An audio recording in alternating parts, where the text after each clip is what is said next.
Hi guys, Ben here. I'm going to be previewing this week's championship action for Sports Betting TV. All games are Saturday 3 o'clock. Games I want to look at: Brentford v Barnsley, Derby v Aston Villa and Bolton v Burton. They're three games I'm going to be focusing on.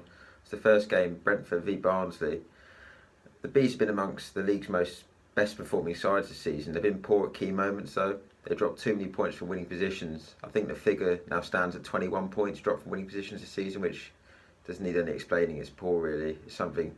It's clearly not in the ability because the numbers are there, but it's something in the mental state. Maybe the players too inexperienced or whatever, but he's changing. But at Griffin Park, they haven't lost since August. That's a run of 9 games.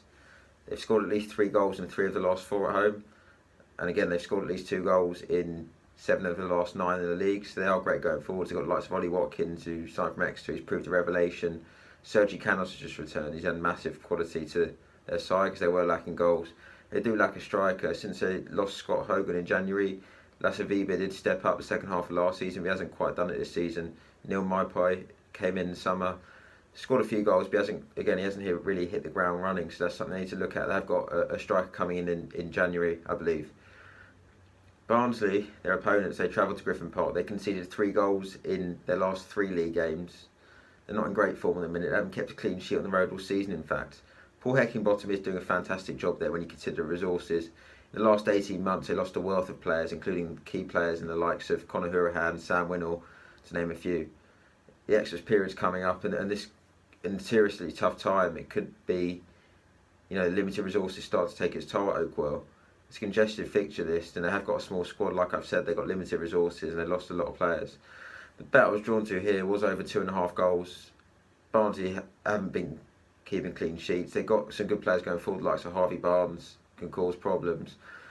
Brentford have been scoring goals, they've been conceding them as well. They've been going 3-0 up and then conceding 2, conceding 3, but over 2.5 goals is as short as 1 to 2 in some places, and that's no price.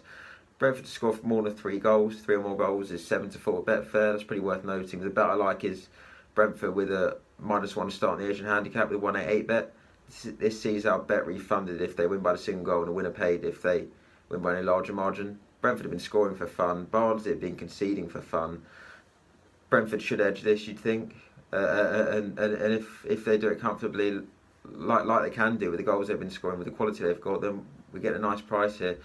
It's about the even money mark, I believe. The second game I wanted to look at was Derby v Aston Villa, Pride Park. You know what you can get with Gary Rowett. I mean, if you could have called this season before it happened, it's panned out exactly how you would have expected. The Rams have been efficient, they've been solid, they've just got results, they're organised. The last 3 at Pride Park have seen under 2.5 goals. As of 6 of their last 7 at home, they keep things tight, they're solid, they're really organised. They kept 4 clean sheets in their last 5, and each of their last 4 victories have come to 0, and that's testament to the way they're set up. They've conceded more than the single goal in just 1 of their last 14 matches. They are so defensively sound, it's unbelievable. One of the most defensively sound sides in the league. They've kept clean sheets in their 6 of their last 9 at home this season. That's 6 of their last 9 league games at home in general, actually. If we look at their opponents, Aston Villa, their last 3 games have also gone under 2.5 goals as of 4 of their last 5 away from home. I had a look at some data, and thanks to data provided by our sponsors at Statistics Sports, Steve Bruce's side, Aston Villa, have conceded just 12 shots on target across their last 4 away league games. That's phenomenal numbers, and that's clear evidence of the way they're approaching their travels. They tend to keep things tight, they want to grind out results. If they keep clean sheets, they can nick it. They're missing a striker at the moment, although Jonathan Codger and Scott Hogan are on the way back. They've been playing with Keenan Davis up front, a young player. But against the likes of Curtis Davis and Richard Keogh, you might find things quite tough this Saturday.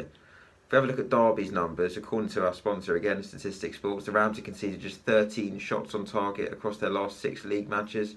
Again, that's unbelievable going. And it's no luck that both sides' matches have been quite low scoring. They're both defensively sound. This is an encounter between the 5th and 3rd best defences in the division. In fact, Derby have the 2nd best home defensive record in the league, whilst Aston Villa have the best away defensive record in the Championship. Under 2.5 goals is 8 to 11 with Betfair, and I think we'll get a decent run for our money with all the stats we got there. The final game I wanted to take a look at was Bolton versus Burton. This is sort of the battle of the limited resources, really. Bolton have got transfer embargo. Their turnaround has been remarkable. They didn't win any of their first 11 matches. They lost 9 of those and failed to score in 8 of them. They're now outside the relegation zone, which is, again, like I said, remarkable. It's unbelievable. If Phil Parkinson's done a brilliant job. But what's surprising, considering Phil Parkinson's approach to matches, is they kept just one clean sheet in their last 18 league games.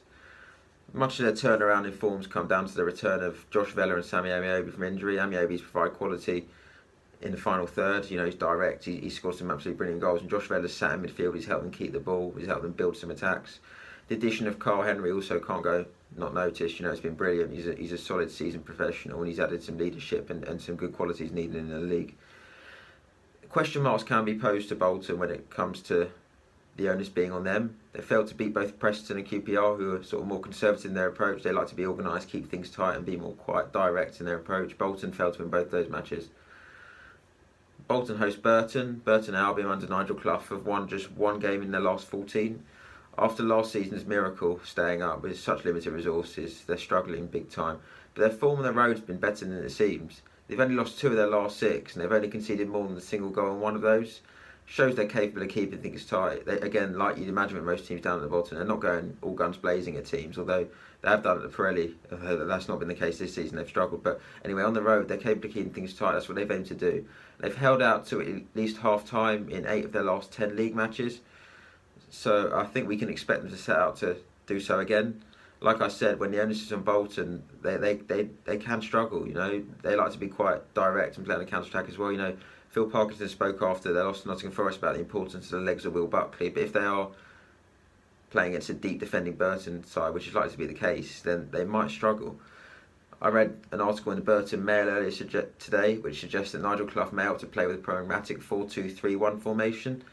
Tom Naylor, a defender, ended the loss against Preston last week in midfield, and he could start there again this week. So the bet I was drawn to in this game, I thought it was worth chancing Burton double chance at 5-6 with Bet365. I think that could be worth a double. So just to recap, our 3 bets in the Championship this weekend are to back free scoring Brentford at home to Barnsley. We're going to take Brentford with a -1 start in the Asian handicap. Our stake gets refunded if they win by a single goal. We see a winner paid if they win by anything more. Second bet I wanted to look at was the game between 2 defensively sound sides at Pride Park, the iPro as it's now called. Derby versus Aston Villa, under 2.5 goals is 8-11 with Betfair, and I think that's a cracking price. All the stats we've given before. Final game we wanted to have a bet on was Bolton v Burton. We wanted a chance, Burton double chance at 5-6 with Bet365. We reckon they can hold out against Phil Parkinson's Bolton.